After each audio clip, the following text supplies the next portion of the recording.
আমরা সবাই একত্রে এখানে আসছি, এই যে একসাথে যুবক ভাইয়েরা একসাথে, মুরব্বীরা একসাথে, আমরা সবাই একসাথে বসছি, একটা মহব্বত নিয়ে বসছি। এই মহব্বত কার জন্য বলেন? আওয়াজ করে বলতে হবে, কার জন্য? আমরা এই যে আয়োজন করছি, মজলিসে মাহফিলে বসছি, কার জন্য বসছি বলেন? নাকি দুনিয়াবি কোনো উদ্দেশ্য আছে? মাহফিল কমিটির দুনিয়াবি কোনো উদ্দেশ্য আছে? সন্তুষ্ট করার জন্য আল্লাহ রাব্বুল আলামিনকে, তাই না? এই যে টাকা খরচ করছেন কার জন্য? আপনারা টাকা দিয়েছেন, কমিটি উঠাইছে, তারাও দিছে, সম্মিলিত ভাবে টাকা দিয়ে খরচ করে মাহফিল করতেছেন কার জন্য? নাকি এই এলাকার নাম হয়ে যাবে এই জন্য? আল্লাহ রাব্বুল আলামিনের জন্য। তাহলে এই সবকিছু যদি আল্লাহ রাব্বুল আলামিনের জন্য হয়, একটা সুসংবাদের মাধ্যমে আলোচনা শুরু করতে চাই।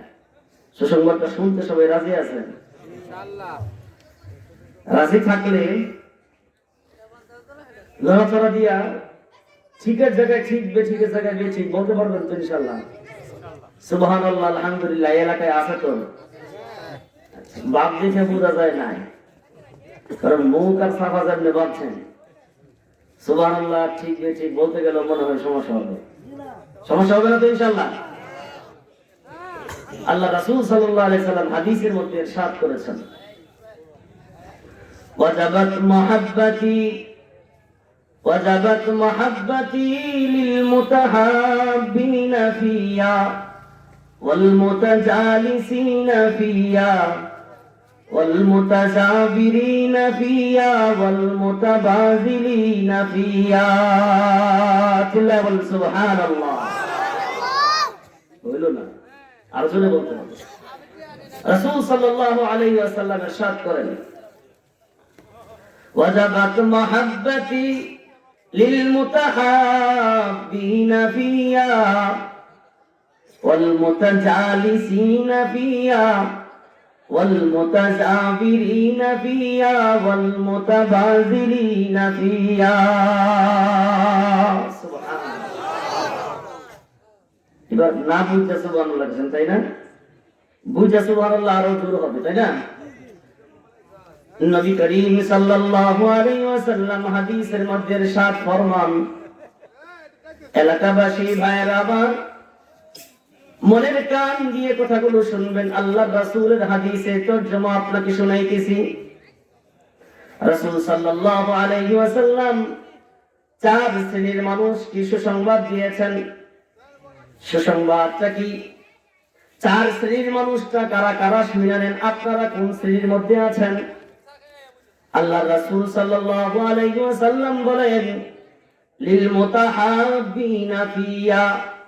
হাদিসে কুদসিতে আল্লাহ রাব্বুল আলামিন ইরশাদ করেছেন, যে ব্যক্তিরা নাকি আমি আল্লাহ রাব্বুল আলামিনের মহব্বতের জন্য একে অপরকে পরস্পরে ভালোবাসবে, এক শ্রেণী। যারা পরস্পরে আল্লাহ রাব্বুল আলামিনকে সন্তুষ্ট করার জন্য এলাকার মানুষকে ভালোবাসে, আল্লাহর রাজি খুশি করার জন্য একজন আরেকজনকে ভালোবাসে। ওয়াল মুতাজালিসিনা ফিয়া, দুই নাম্বার, যারা নাকি মজলিসে মাহফিলে বসে একমাত্র আল্লাহর জন্য। কার জন্য? চিল্লায় বলেন। দুই নাম্বার, যারা নাকি আল্লাহ রাব্বুল আলামিনকে পাওয়ার জন্য, আল্লাহকে সন্তুষ্ট করবার জন্য মাহফিলে বসে। তিন নাম্বার, যারা নাকি আল্লাহকে রাজি খুশি করার জন্য অর্থ ব্যয় করে, যারা আল্লাহকে রাজি খুশি করার জন্য টাকা পয়সা ব্যয় করে। চার নাম্বার, যারা নাকি আল্লাহ রাব্বুল আলামিনকে রাজি খুশি করবার জন্য পরস্পরে সাক্ষাৎ করে। এক নাম্বার, পরস্পর ভালোবাসা আল্লাহর জন্য। দুই নাম্বার, মাহফিলে বসা আল্লাহর জন্য। তিন নাম্বার, পরস্পর সাক্ষাৎ আল্লাহর জন্য। চার নাম্বার, টাকা পয়সা ব্যয় করে আল্লাহর জন্য। আল্লাহ রাব্বুল আলামিনকে রাজি খুশি করবার জন্য যারা চার কাজ করে, আল্লাহর রাসূল সাল্লাল্লাহু আলাইহি ওয়াসাল্লাম সুসংবাদ দান করেন। আল্লাহর রাসূল হাদিসের মধ্যে বলেন, আমার রব্বুল আলামিন ঘোষণা দেন, তাদের সবার জন্য আমি রব্বুল আলামিনের ভালোবাসা ওয়াজিব হয়ে যায়। তাহলে প্রথম সুসংবাদ হইল আমরা এই 4 কাজ যদি আল্লাহর জন্য করে থাকি, যারাই আসছেন আল্লাহ রাসূলের হাদিস শুনে যাবেন, নিয়ে যাবেন, সবাইকে আল্লাহ রাব্বুল আলামিন তার পক্ষে ভালোবাসা ওয়াজিব হয়ে যায় 4 কাজ করলে। 1 নাম্বার, পরস্পর ভালোবাসা আল্লাহর জন্য, মিলামেশা মাহফিলে বসা আল্লাহর জন্য, খরচ করা আল্লাহর জন্য, সাক্ষাৎ আল্লাহর জন্য। আল্লাহ বলেন তাদের সকলে 4 শ্রেণীর মানুষের জন্য আমার ভালোবাসা ওয়াজিব হয়ে যায়। সুবহানাল্লাহ। এবার চলুন আলোচনায় ঢুকি। প্রথম সুসংবাদটা মনে রাখবেন তো ইনশাআল্লাহ। আপনাদের সামনে সর্বপ্রথম আমি সূরাতুল ফাতহের শেষ আয়াতের একটি অংশ তেলাওয়াত করেছি। আয়াতে লম্বা আয়াত, পুরাটা বলার উদ্দেশ্য না, শুধুমাত্র একটা অংশ তেলাওয়াত করেছি এখান থেকে সবক নেওয়ার জন্য। এই অংশের মধ্যে আল্লাহ রাসূল সাল্লাল্লাহু আলাইহি ওয়াসাল্লাম আল্লাহ রাব্বুল আলামিন ইরশাদ করেছেন, সীমাহুম ফি বুজুহিহিম মিন আসারিস সুজুদ। এই অংশটা আপনাদেরকে বোঝানোর মাধ্যমে আমি আপনি একটি সবক নিয়ে তারপরে সূরাত আলে ইমরানের 135 নম্বর আয়াত তেলাওয়াত করেছি, ওই আয়াতের কিছু আলোচনা করব। সূরাতুল ফাতহের এই অংশের মধ্যে আল্লাহ রাব্বুল আলামিন আল্লাহর রাসূলের সাহাবাদের কিছু বৈশিষ্ট্য পেশ করেছেন, যে তাদের চেহারার মধ্যে একটা নিদর্শন আছে। সীমাহুম ফি বুজুহিহিম, তাদের চেহারার মধ্যে নিদর্শন হলো আসারিস সুজুদ, সিজদার নিদর্শন, সিজদার ছাপ তাদের চেহারার মধ্যে আছে। সুবহানাল্লাহ। সাহাবায়ে কেরামের চেহারার মতো যদি আমার আপনার চেহারা হয়ে যায়, সাহাবায়ে কেরামের উপর রাজি খুশি হয়ে যাবে আল্লাহ, তাদেরকে জান্নাত দান করেছেন, আমাদেরকেও আল্লাহ রাব্বুল আলামিন জান্নাত দান করবেন। সুবহানাল্লাহ। এখান থেকে সবক নিতে হবে। সীমাহুম ফি বুজুহিহিম মিন আসারিস সুজুদ। পৃথিবীতে চেহারা দেখে বিচার হয়, রোজ হাসরেও চেহারা দেখে কিন্তু বিচার হবে। আপনি বলবেন চেহারা মেডিসিন মাইকা সাদা বানায় নেবেন, চলবে না। এই যুবক, চেহারা প্রসাধনী দিয়া তুমি চেহারা সাদা বানাইবা, চলবে না। চেহারা একটা মাধ্যমে সুন্দর করতে হবে, আমলের মাধ্যমে। সাহাবায়ে কেরাম যেভাবে চেহারা সুন্দর করছেন, ঠিক সেভাবে চেহারাটা সুন্দর করতে হবে। অন্যত্র কোরআনে পাকে আল্লাহ রাব্বুল আলামিন ইরশাদ করেছেন, ইয়াউমা তাবায়াদ্দু বুজুহু ওয়া তাসওয়াদ্দু বুজুহ। রব্বে কারীম কোরআনের মধ্যে ইরশাদ ফরমান, হাসরের ময়দানে কালো কালো চেহারা অনেক মানুষ হবে, আবার হাসরের ময়দানে সুন্দর চেহারার অনেক মানুষ হবে। কালো চেহারার মানুষগুলো সবাই বুঝতে পারবে, নিজেও বুঝতে পারবে চেহারা কালো হয়ে গেছে, তার মানে আমি জান্নাতি নই, জাহান্নামী। আর যার চেহারা শুভ্র সাদা হয়ে যাবে, চেহারার মধ্যে আলো ফুটতে থাকবে, আল্লাহ রাব্বুল আলামিনের এই কুদরতি নিয়ামত পাওয়ার পরে বুঝতে পারবে যে আমার আমলনামা ডান হাতে আসবে, আর আমার চেহারা সবাই হাসরের ময়দানে সব মানুষ দেখে বুঝতে পারবে লোকটা জান্নাতি। সুবহানাল্লাহ। দুনিয়াতেও কিছু মানুষের চেহারা দেখে জান্নাতি, কিছু মানুষের চেহারা দেখে জাহান্নামী বোঝা যায়। কি কোন বোঝা যায় কিনা? দেখবেন অনেকদিন নামাজ রোজা করতেছে, নিয়মিত জিকির করে, দেখবেন তার চেহারার মধ্যে আলাদা একটা লাবণ্যতা ফুটে ওঠে। আপনারা চিনেন কিনা? আর নামাজ রোজা নাই, সুদ ঘুষে ভরা, হারামে ভরা, দেখবেন চেহারাটা কালো। তার চেহারার দিকে দেখলে বোঝা যায় যত সুন্দরী হোক, চেহারার মধ্যে আলাদা একটা গদ বাঁধা কালো দাগ তার চেহারার মধ্যে আছে, দেখলে হারাম করে মনে হয়। ঠিক কিনা বলেন? এজন্য সীমাহুম ফি বুজুহিহিম মিন আসারিস সুজুদ, আমলের মাধ্যমে পৃথিবীতে চেহারা বানিয়ে রোজ হাসরে চেহারাওয়ালা মেন হিসাবে আল্লাহর সামনে দাঁড়াতে হবে, চেহারা নিয়ে আল্লাহর সামনে দাঁড়াতে হবে। এজন্য আল্লাহ রাসূল সাল্লাল্লাহু আলাইহি ওয়াসাল্লাম হাদিসের মধ্যে বলেছেন, মান কাসুরাত সালাতুহু বিল-লাইলি হাসুনা ওয়াজহুহু বিন-নাহারি। যে ব্যক্তি রাতের বেলা বেশি বেশি নামাজ পড়ে, দিনের বেলা তার চেহারাটা সূর্যের আলোর মতো চমকাইতে থাকে। নামাজি মানুষের চেহারাটা ঝলমল ঝলমল করতে থাকে, আর বেনামাজির চেহারাটা কালো ভরপুর থাকে, তার চেহারার মধ্যে কোনো লাবণ্যতা নাই। রাসূল বলেন, মান কাসুরাত সালাতুহু বিল্লাইল হাসানা ওয়াজহুহু বিন-নাহারি, যে ব্যক্তি রাতে বেশি বেশি নামাজ পড়বে, দিনের বেলা তার চেহারা চাঁদের মতো চমকাইতে থাকবে। সুবহানাল্লাহ। আমলের দাম আল্লাহ রাসূল হাদিসের মধ্যে বলেন, ইন্নালিল হাসানাতি, সালফে সালিহিনদের কথা আছে। সালফে সালিহিনরা বলেন, উলামায়ে কেরাম, বুজুর্গ উলামায়ে কেরাম উক্তি পেশ করেছেন, তাদের একটা উক্তি আপনাদের সামনে পেশ করছি। মনের দিলের কান দিয়া কথাগুলো শুনবেন যুবক ভাই, অন্তরের কানটা খুইলা খুইলা আজকে বয়ানটা শুনে যাও। কোরআনের সূরাতুল ফাতহের শেষ নাম্বার আয়াতের একটা অংশের তরজমা কিছু তাফসীর তোমাদেরকে শোনাইয়া যায়, জীবনে যদি কোনোদিন কাজে লাগা যায়। আল্লাহর রাসূলের সাহাবীদের একটা নিদর্শন তোমাদের সামনে পেশ করলাম।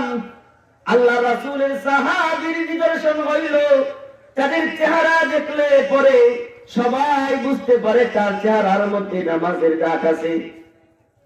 আল্লাহর রাসূলের সাহাবাদেরকে নাসারারা যখন দেখলো, তখন তারা বিনা বাক্যে বিনা নির্দ্বিধায় তাদের ভিতর থেকে মুখ ফুসকে বেরিয়ে গেল, আরে মুহাম্মদ সাল্লাল্লাহু আলাইহি ওয়াসাল্লামের সাহাবীদের চেহারা এত সুন্দর, মুহাম্মদ সাল্লাল্লাহু আলাইহি সাল্লামের সাহাবীদের চেহারা এত সুন্দর, আমাদের নবী হযরত ঈসা আলাইহিস সালামের হাওয়ারিদের তুলনায় মুহাম্মদ সাল্লাল্লাহু আলাইহি সাল্লামের সাহাবীদের চেহারা বেশি সুন্দর। সুবহানাল্লাহ।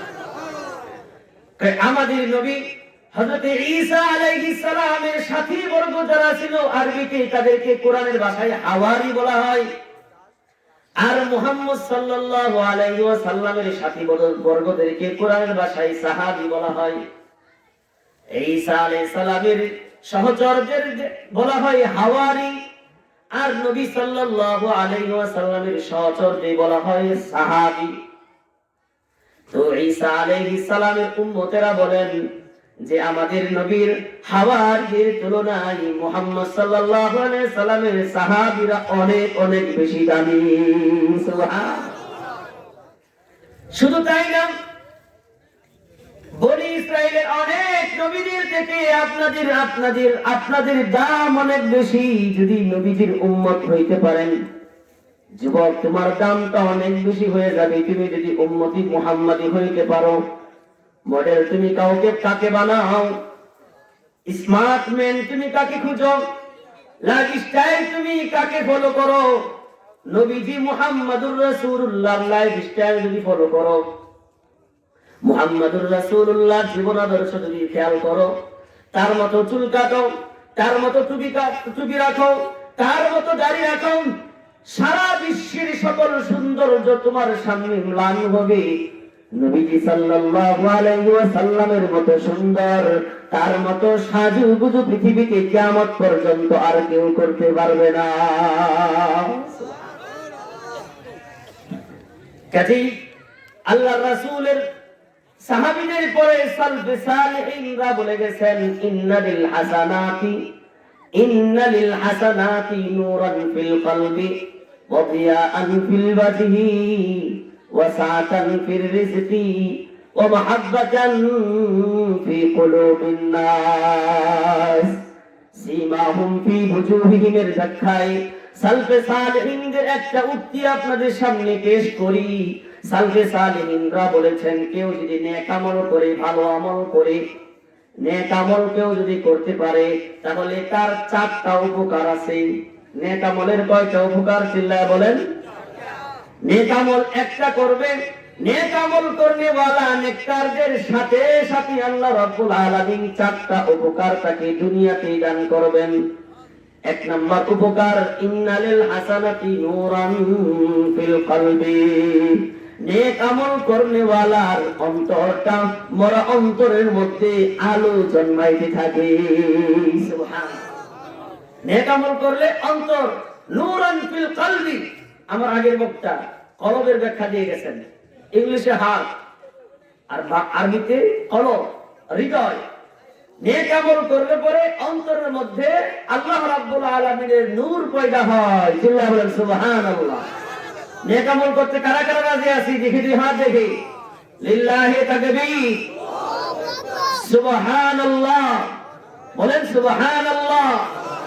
আরো চিল্লায়া বলেন সুবহানাল্লাহ, আলহামদুলিল্লাহ, লা ইলাহা ইল্লাল্লাহ, আল্লাহু আকবার। নেক আমল হয়ে গেল, নেক আমল হয়ে গেল। কেমন নেক আমল বলবো? বলবো এই বাক্যগুলো কেমন নেক আমল। এক নম্বর ধরে রাখেন কথা, নেক আমল করার এক নম্বর উপকার অন্তরে নূর পয়দা হয়। কিছু আমল করে বলাইলাম নেক আমল, সুবহানাল্লাহ একটা নেক আমল, আলহামদুলিল্লাহ নেক আমল, আল্লাহু আকবার নেক আমল, হ্যাঁ, লা ইলাহা ইল্লাল্লাহ, আল্লাহু আকবার নেক আমল। কেমন নেক আমল? কয় যুবক মাহফিলের দিনেও কিছু ইনকাম করবার জন্য মাহফিল না কইরা যুবক বাহিরে বাহিরে ঘুরে, দোকান নিয়ে ঘুরে, কিছু মজা মারবার জন্য এর পিছনে তার পিছনে ঘুরে, কিন্তু যুবকের খবর নাই সুবহানাল্লাহ কত বড় ইনকাম, আলহামদুলিল্লাহ কত বড় ইনকাম, লা ইলাহা ইল্লাল্লাহ কত বড় ইনকাম, আল্লাহু আকবার কত বড় ইনকাম। আল্লাহর রাসূল হাদিসের মধ্যে ইরশাদ করেছেন, আল্লাহ রাব্বুল আলামিনের কাছে দুনিয়া এবং দুনিয়াতে যা কিছু আছে সব কিছুর চাইতে দামি চারটা কালিমা, সুবহানাল্লাহ, আলহামদুলিল্লাহ, লা ইলাহা ইল্লাল্লাহ, আল্লাহু আকবার। আল্লাহর রাসূল বলেন পৃথিবীতে যা কিছু আছে সব চাইতে দামি এই চারটা কালিমা, সুবহানাল্লাহ। মা আপনি দামির পিছনে ঘুরেন, টাকা ইনকাম করার জন্য ঘুরেন, কই 1 লাখ টাকা ইনকাম হবে, সারা রাত জায়গা থাকে, কই মাসে স্যালারি হবে 1,82,000, কই হার ভাঙা মেহনত করে, কই মাহফিলের দিন ইনকাম হবে 1,000 টাকা ফুচকার দোকান বসায়, মাহফিলের দিন ইনকাম হবে 10,000 টাকা জালমুড়ির দোকান বসায়। কিন্তু যুবক বুঝে না যে মাহফিলে বৈশা যদি একবার সুবহানাল্লাহ পড়ি, একবার আলহামদুলিল্লাহ পড়ি, 1 লাখ নয়, 2 লাখ নয়, 1 কোটি নয়, 2 কোটি নয়, কোন মূল্য হয় না। পৃথিবীর দাম কত, পৃথিবীর দাম কত বেশি। এই পৃথিবী এবং যা কিছু পৃথিবীর মধ্যে আছে, সেকেন্ডে একবার সুবহানাল্লাহ পড়লো, তার চেয়ে পৃথিবীর চেয়ে দামি জিনিস আল্লাহ রাব্বুল আলামিন তাকে দান করে দিলেন, সুবহানাল্লাহ। আল্লাহ রাসূল হাদিসে আরো ফরমান, ভাই নেক আমল করলে 4 পুরস্কার। 1 নাম্বার কলবে নূর পয়দা হয়। নেক আমল কিছু করলাম, কি নেক আমল গুলো করলাম তার দাম গুলো আমি দেখাইতেছি। আল্লাহ রাসূল আরেক হাদিসের মধ্যে ইরশাদ করেছেন, আত-তুহুরু শাতরুল ঈমান, ওয়ালহামদুলিল্লাহি তামলাউল মিজান, ওয়া সুবহানাল্লাহি ওয়ালহামদুলিল্লাহি তামলাআন, আও তামলাউ মা বাইনাস সামাওয়াতি ওয়াল আরদি। যুবক ভাই, যুবতী বোন, মনের কান দিয়া শুনবেন। আপনি মিনিটে মিনিটে, ঘন্টার পর ঘন্টা, দিনের পর দিন, মাসের পর মাস, বছরের পর বছর নষ্ট করছেন, কিন্তু সেকেন্ডের দাম কত বেশি আপনি জানেন না। 1 সেকেন্ডে যদি একবার সুবহানাল্লাহ পড়তে পারেন, আল্লাহর রাসূল হাদিসের মধ্যে বলেন সুবহানাল্লাহি তামলাউল মিজান, রোজ হাসরের ময়দানে একবার সুবহানাল্লাহ আপনার মিজানের পাল্লাটাকে ভারী করে দিবে। একবার সুবহানাল্লাহ বলেন, সেকেন্ড লাগে না, সেকেন্ডে আপনি মিজানের পাল্লাকে ভারী করতে পারেন। ভাই, আজকে মাইপা জিনিস সদাই বিক্রি করা হয়, রোজ হাসরে আমার আপনার আমল কিন্তু মাপা হবে, দাড়ি পাল্লা দিয়া আমার আপনার নেক আমল বদ আমল মাপা হবে।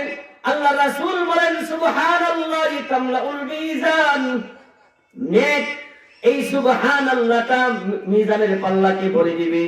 আলহামদুলিল্লাহি তামলাআন আও তামলাউ মা বাইনাস সামাওয়াতি ওয়াল আরদি। আলহামদুলিল্লাহ যে আমলটা, এই আমলটার দাম কত? আল্লাহ রাসূল বলেন আকাশ এবং জমিনের মধ্যে ফাঁক কত? আকাশ এবং জমিনের মধ্যে ফাঁক যত আছে, একবার সুবহানাল্লাহ বললে জমিন থেকে আসমান পর্যন্ত আলহামদুলিল্লাহ সওয়াব দ্বারা ভরপুর করে দেয়। জোরে বলেন আলহামদুলিল্লাহ, আলহামদুলিল্লাহ, আলহামদুলিল্লাহ। কত নেকি হয়ে গেল। ওই মানুষ আমরা নগদ দেখি, বাকিতে বিশ্বাসী না। কাজেই সুবহানাল্লাহর দাম নাই, আলহামদুলিল্লাহর দাম নাই। ময়মনসিংহের 1 কাঠার জমিনের দাম আছে, এই এলাকার 5 কাঠার জমিনের দাম আমার অন্তরের মধ্যে ঢুকছে, কিন্তু জান্নাতের ছোট্ট একটা লাঠির জায়গার দাম আমার অন্তরে ঢুকে নাই। ওই জান্নাতের একটা কাঠির দাম কত?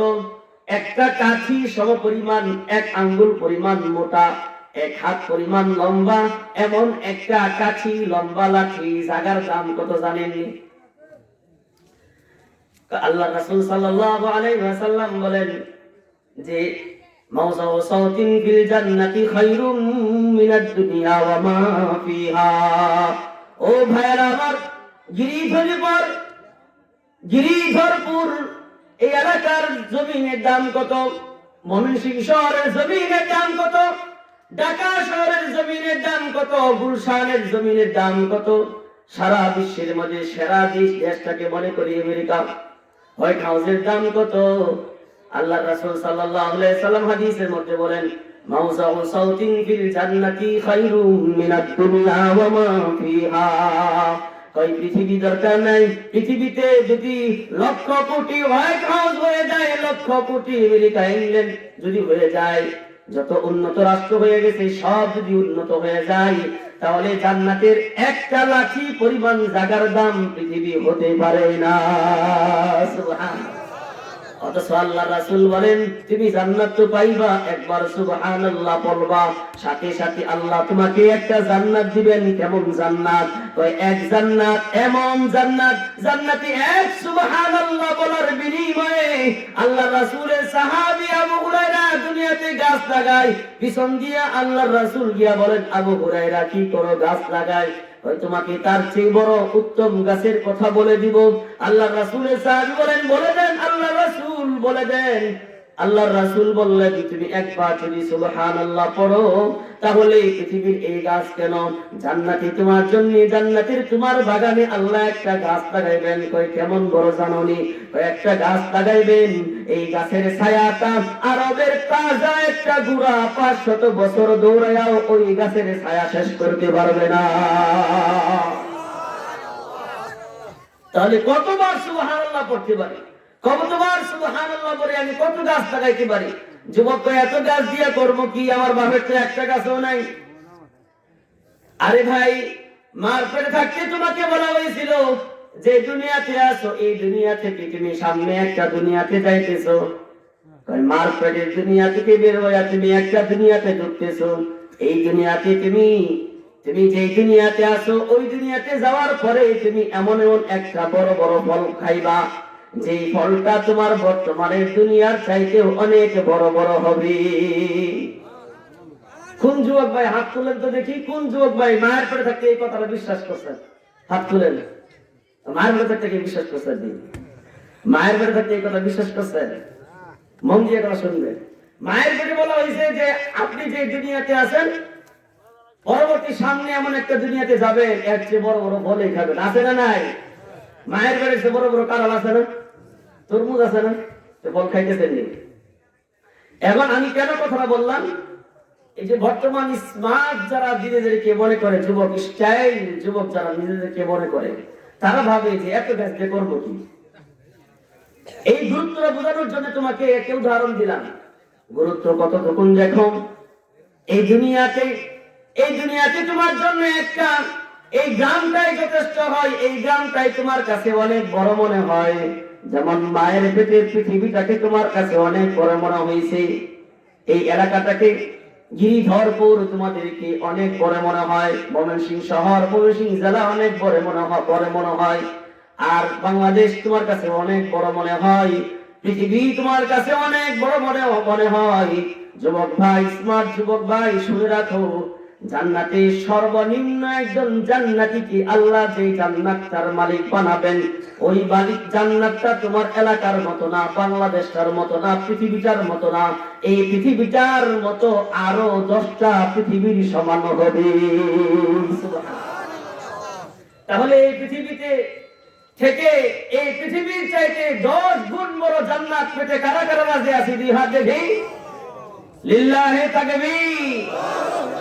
আল্লাহ যুবকদেরকে কবুল করেন, বলুন আমি। এই নেক আমল করলে 1 লাখ, অন্তরে কি হয়? কথা বলেন, অন্তরে কি হয়? নূর হয়, নূর হয়, অন্তরে নূর হয়। নেক আমল ছেড়ে দিলে অন্তরের মধ্যে জং পড়ে। জংওয়ালা অন্তরে কোরআনের কথা ঢুকে না, জংওয়ালা অন্তরে ইমামের কথা ঢুকে না। অন্তর যখন নূরান্বিত হয়ে যাবে তখন কোরআনের কথা অটোমেটিক ঢুকবে। এজন্য আমল করলে অন্তরের মধ্যে নূর হয়। 2 নম্বর উপকার নেক আমল করলে, ওয়াদিয়াআন ফিল ওয়াজহি, নেক আমল করলে চেহারাটা দিয়া সাদা হয়ে যায়, শুভ্র হয়ে যায়। চেহারা সাদা হয়ে যায়। সীমাহুম ফি ওয়ুজুহিহিম মিন আসারিস সুজুদ। নেক আমল করলে চেহারা সাদা হয়ে যায়। 3 নম্বর ওয়াসাতান ফির রিজকি, নেক আমল যে করবে কোনদিন না খায়া মরবে না। পৃথিবীতে খাওয়ার জন্য মানুষ যেখানে আজকে মাদ্রাসাতে পড়ায় না, খাওয়ার জন্য বড় বড় স্কুল কলেজ ইউনিভার্সিটিতে পড়ায়, বড় ইঞ্জিনিয়ার বানাইছে, বড় ডাক্তার বানাইছে, বড় অফিসার বানাইছে। কয় বেশি বেশি খামো, রান খাবো, ঠিক না? বড় অফিসার হওয়ার পরে, বড় অফিসার হওয়ার পরে একটা বিয়ে করাইছে, এমন স্টাইল একটা মেয়ে বিরাট বিয়ে করাইছে। তবে খাম খাইবে কি, রান দূরের কথা, বিশাল বড় ফ্ল্যাটের মধ্যে নিস্তালাতেও বাপ মার জায়গা হয় না, ঠিক কিনা বলেন? রিজিকের অভাব হবে না নেক আমল করলে। নেক আমল করেন, রিজিক অভাব হবে না। আর আমরা নেক আমল কই, এত নামাজ পড়লে কি হবে? নামাজ পড়লে ব্যবসা করবো না, ঠিক না? ব্যবসার জন্য নামাজ ছাড়ে, চাকরির জন্য নামাজ ছাড়ে, বেশি খাওয়ার জন্য কোরআন শিক্ষা দেওয়া ছাড়ে, সন্তানকে সুশিক্ষিত করবার জন্য, ডাক্তারের মা হওয়ার জন্য, ইঞ্জিনিয়ারের মা হওয়ার জন্য কোরআন ছাড়ে। কিন্তু আল্লাহর রাসূল, সাহাবীরা, সালফে সালিহিনরা তাদের উক্তি হইল, নেক আমল করলে পরে রিজিকের অভাব হয় না। পৃথিবীতে যারা নাকি নেক আমল করে গেছে, শাহিনশার মতো, বাদশার মতো খাবার আল্লাহ রাব্বুল আলামিন মরণের 8 দিন পর্যন্ত তার মুখে খাবার উঠাইয়া দিয়েছেন। সুবহানাল্লাহ। দেখবেন বড় বড় আলেম, বড় বড় নেককার বুজুর্গ এমন পৃথিবী থেকে চলে গেছেন, এখনো বর্তমানে আছেন। কোনো চাকরি নাই, কোনো বাকরি নাই, কিন্তু খাওয়ার কোনো অভাব নাই, সম্মানের ভালোবাসার কোনো অভাব নাই। কিন্তু ডিগ্রিধারী বড় বড় মানুষ ঘন্টার পর ঘন্টা দাঁড়িয়ে থাকে, সম্মান নাই, খাওয়ার জন্য কিছুই পায় না, খাওয়া নাই, না খেয়ে মরে। কত রিটায়ার্ড পারসন না খায়া মরতেছে। আপনি হিসাব করে দেখবেন, এলাকা হয়তো গ্রামের মানুষ হিসাবে হয়তো বুঝতে পারছেন না, শহর এলাকায় একটা জরিপ লাগান। আপনি যদি বৃদ্ধাশ্রমে যান দেখতে পারবেন, যত বৃদ্ধা মারা আছে, যত বৃদ্ধা বাবারা, বৃদ্ধ বাবারা আছে, সকলকে দেখতে পারবেন কেউ না কেউ হয়তো রিটায়ার্ড পারসন, তারা বড় বড় শিক্ষিত মানুষ ছিল। সন্তানকে বেশি খাওয়ার জন্য ডাক্তার বানাইছে, ইঞ্জিনিয়ার বানাইছে, কোরআনী শিক্ষা থেকে দূরে রাখছে। সন্তানকে অনেক বড় বানাবে বলে কোরআনের শিক্ষা দেয় নাই, আমলের শিক্ষা দেয় নাই, বিদায় পরিণামে তার জায়গা হয়েছে বৃদ্ধাশ্রম। কিন্তু আপনি জরিপ কইরা দেখবেন, বৃদ্ধাশ্রমে একজন হাফেজের বাবা, একজন আলেমের বাবা, একজন নেককার ডাক্তারের বাবা, নেককার ইঞ্জিনিয়ারের বাবা, যে ইঞ্জিনিয়ারকে ছোটবেলায় তার মা মক্তবে বাড়াইছে, যে ডাক্তারকে ছোটবেলায় তার বাবা মক্তবে বাড়াইছে, দ্বীনি শিক্ষা দিছে, আমল শিখাইছে, নামাজ শিখাইছে, বড় ডাক্তার বানাইছে ঠিক, কিন্তু নামাজ রোজা শিখাইছে, আমল শিখাইছে, এমন একজন মানুষের মা বাবা আপনি বাংলাদেশে নয়, পৃথিবীর কোন বৃদ্ধাশ্রমে আপনি খুঁজে পাবেন না। চিল্লা বলেন ঠিক কিনা? পাবেন? পড়াইছে ঠিক, কিন্তু দিনী শিক্ষা দিছে এমন একজন ডাক্তারের মা বাবা আপনি পাবেন না। এই দিনী শিক্ষার নেক আমল শিখাবার একটা উপকার হইল ওয়াসাতান ফির রিজকি, রিজিকের অভাব হয় না। কাজী এলাকায় যারা আছেন, যারা শুনছেন, ব্যবসায়ী যারা আছেন, চাকরিজীবী যারা আছেন, কৃষক মানুষ যারা আছেন, শুনে রাখেন, আপনার যদি রিজিকের প্রয়োজন হয়, নামাজকে বাদ দিয়ে আপনি রিজিক পাওয়া সম্ভব নয়। বরং নিয়ম তো হইল সাহাবায়ে কেরামের নিয়ম ছিল, তারা যখনই আল্লাহু আকবার এর আযানের ধ্বনি শুনেছেন, সাথে সাথে দুনিয়ার কাজ কারবার ছেড়ে দিয়ে মসজিদের দিকে চলছেন।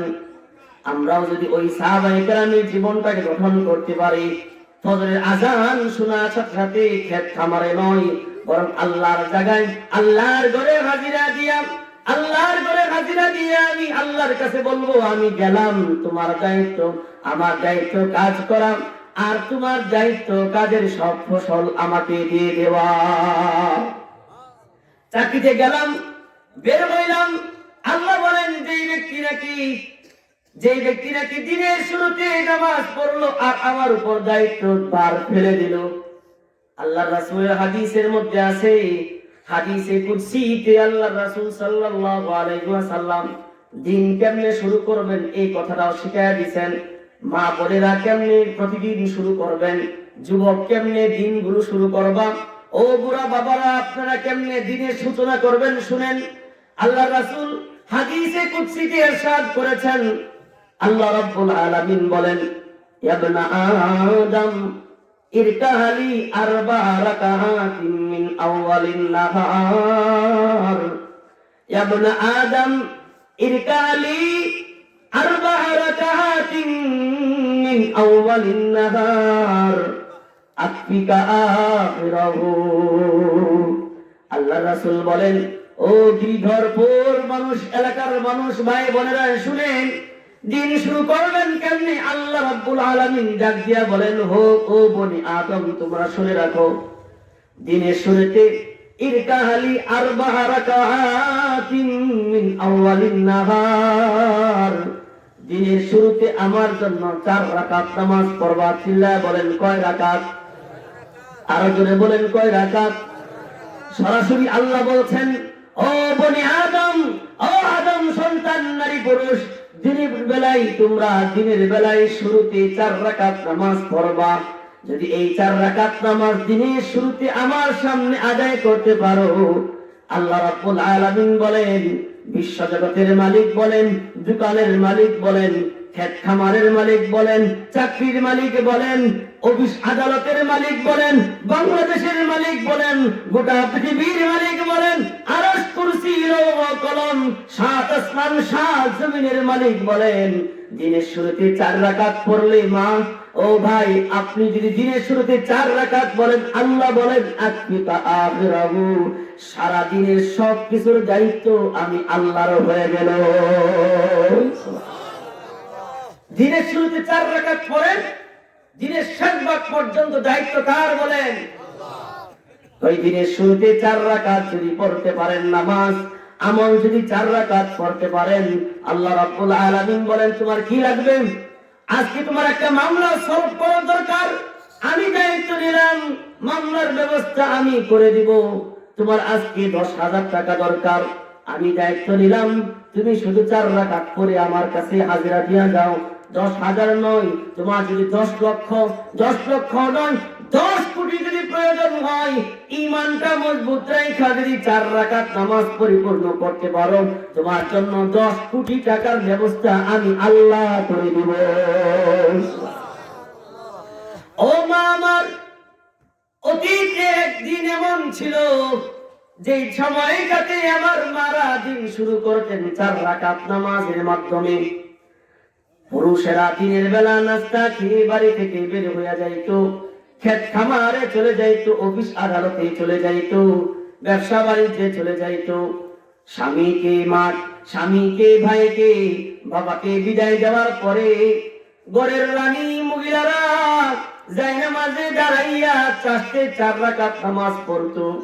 ওইরা 2টা হাত তুইলা আল্লাহর কাছে দোয়া করতো, মালিক আমার স্বামী কাজের উদ্দেশ্যে আমাদেরকে খাওয়াবার উদ্দেশ্যে বাহিরে বের হয়ে গেছে। আপনি তো বলেছেন আপনার কাজ আদায় করবার পরে দুনিয়াতে ছড়ায় ছিটায় পড়তে, তার কাজ সে আদায় করেছে, বেরিয়ে গেছে। সন্ধ্যার সময় আমার স্বামীকে সেই সালামতে ফিরায় দিও, আমার স্বামীকে তুমি নিরাপদ অবস্থায় ফিরায় দিও। আর আমাদের ফ্যামিলি চলবার জন্য যা কিছু দরকার স্বামীর ইনকামের মধ্যে তুমি বরকত দিয়া দিও। সুবহানাল্লাহ। আগেকার মারা এইভাবে দোয়া করতেন। একটা সময় এরকম ছিল, সকালবেলা নাস্তা তৈরি করতেন, মা নাস্তা তৈরি করতেছে, সাহাবী নাস্তা তৈরি করতেছে, মহিলা রুটি বানায়া মাথার উপর রাখতেছে, রুটি বানায়া রাখতেছে, আর মুখের মধ্যে তেলাওয়াত জারি আছে, তেলাওয়াত করতেছে, নাস্তা তৈরি করতেছে।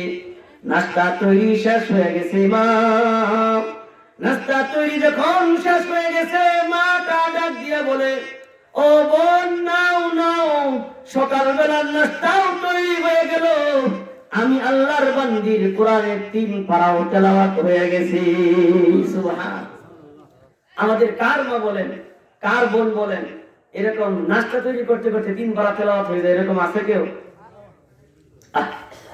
নাস্তাও হয়ে গেছে, 3 পারা তেলাওয়াতও হয়ে গেছে।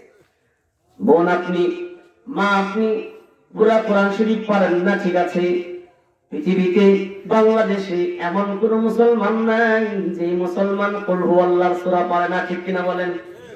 নাস্তা তৈরি করতেছেন, আপনি কুল হুয়াল্লাহর সূরা পড়তে থাকেন, 3 বার পড়বেন, 1 খতমের সওয়াব আল্লাহ রাব্বুল আলামিন আপনার আমলনামায় দান করবেন। সুবহানাল্লাহ বলেন। 10 বার পড়বেন, জান্নাতে বিশাল বড় বাড়ির মালিক আল্লাহ বানায়া দিবেন। সুবহানাল্লাহ। নাস্তা পড়তে পড়তে কোরআন তেলাওয়াত থাকার কারণে, জিকিরে থাকার কারণে নাস্তার মধ্যে আলাদা একটা পাওয়ার আসবে। এই পাওয়ার খাইয়া আপনার স্বামী, আপনার ভাই, আপনার বাবা যখন বাড়ি থেকে বের হয়ে যাবে, অফিসে বৈশাখ বেহক ভাবে অন্যায় ভাবে সুদের টাকার মধ্যে নজর দিতে পারবে না, ঘুষের টাকায় নজর দিতে পারবে না, বেগানা নারীর দিকে নজর দিতে পারবে না। তাই আপনি বাড়ি থেকে হালাল খাবার, নাস্তার পরতে পরতে জিকির দিয়া নাস্তা, নাস্তার পরতে পরতে কোরআন আয়াত দিয়া যে নাস্তা তৈরি হয়েছে, এই নাস্তা খাইয়া যে পুরুষটা বাড়ির বাহিরে কাজের জন্য বের হবে, ওই মানুষটার পাওয়ার, ইমানি পাওয়ার এত বাড়বে, এত বাড়বে, এই মানুষটার মাধ্যমে শুধু পরিবার নয়, সমাজ নয়, পুরা দেশটা এই মানুষটার মাধ্যমে চেঞ্জ হয়ে যাবে। কিন্তু আজকে নাস্তার পরতে পরতে জীবন, নাস্তার পরতে পরতে দুর্নাম বকাবকি, নাস্তার পরতে পরতে হলো আমাদের নাফরমানি, আমাদের এই নাপাকি গান্দেগি আছে। বিদায় নাস্তা খেয়ে বের হয়ে একজনকে মারে, একজনকে ধরে খুঁচায় খুঁচায় টাকা, লক্ষ লক্ষ টাকা ইনকাম করে। আল্লাহ আমাদের মা বোনদেরকে জিকিরের হালতে, কোরআন তেলাওয়াতের মাধ্যমে, নাস্তা সহ সকল খাবার তৈরি করে আমলের মাধ্যমে পরিবেশ কায়েম করার তৌফিক দান করেন, আমিন। তো 3 নম্বর উপকার হইল ওয়াসাতান ফির রিজকি, নেক আমল করলে রিজিকের মধ্যে আল্লাহ রাব্বুল আলামিন ওয়াসাআত, ব্যাপকতা দান করেন, রিজিকের বরকত আল্লাহ বাড়ায় দেন। সুবহানাল্লাহ। 4 নম্বর নেক আমলের উপকার হইল ওয়া মুহাব্বাতান ফি কুলুবিন নাস, নেক আমল করলে মানুষের অন্তরে মহব্বত বৃদ্ধি পেয়ে যায়। সুবহানাল্লাহ। কই অমুক এলাকার মানুষটা অনেক বেশি ভালো, কেন আছে? কই তার আমলের মধ্যে নেক আমল ছিল, নেক আমলের কারণে মানুষ ওই টাকা দেয় না, কিছুই বলে না, কিছুই খাওয়ায়ও না, কই এমনি করে ভালোবাসে। কই কেন ভালোবাসে? কই নেক আমলের কারণে মানুষের ভিতরে ভালোবাসা আল্লাহ ঢুকায় দিয়েছেন। সুবহানাল্লাহ। কাজে নেক আমল করতে প্রস্তুত আছি তো ইনশাআল্লাহ। এই সীমাহুম ফি বুজুহিহিম, এই আয়াতের মাধ্যমে আপনাদেরকে আমি কয়েকটা সবক দিলাম। একটা সবক হইল, লাস্ট সবক, যে নেক আমল করবেন তো 4 উপকার। আপনার চেহারা আলোকিত হবে, চেহারা সুন্দর হবে, আপনার নূর অলবে নূর আসবে, আপনার রিজিকে বরকত হবে, এবং সর্বোপরি মানুষের অন্তরে আল্লাহ রাব্বুল আলামিন মহব্বত পয়দা করবেন। সুবহানাল্লাহ। সীমাহুম ফি বুজুহিহিম, আমাদের চেহারা আল্লাহ রাব্বুল আলামিন আমাদেরকে নামাজের মাধ্যমে, আমলের মাধ্যমে চেহারা তৈরি করার তৌফিক দান করেন, আমিন।